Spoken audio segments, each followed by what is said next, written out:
today I'm gonna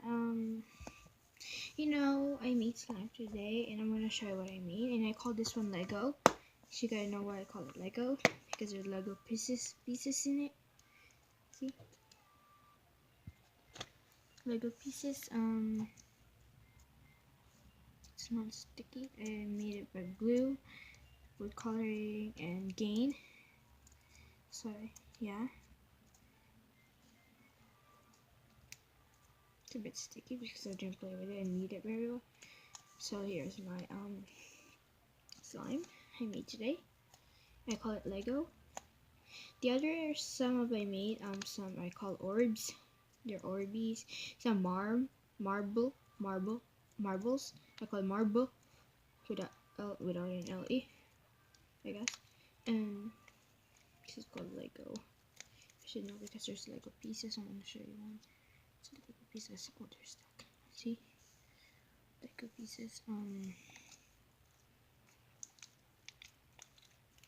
They're crunchy because of that.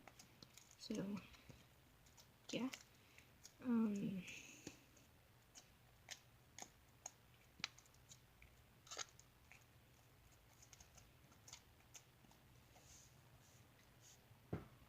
See, I'm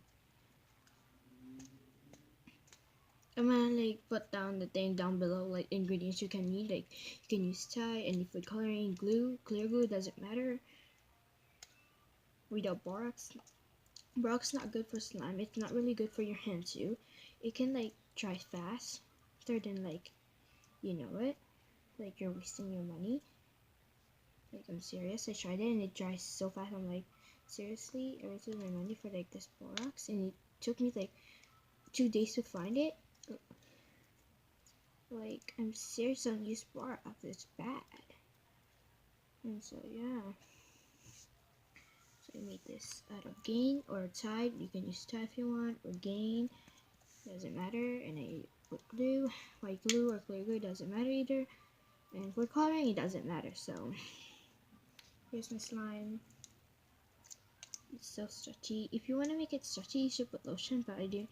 So mine is already stretchy, so I don't have to put lotion on. So it's a little bit dirty on my hand because it's so sticky still. I need it. So yeah, thank you guys for watching. So bye.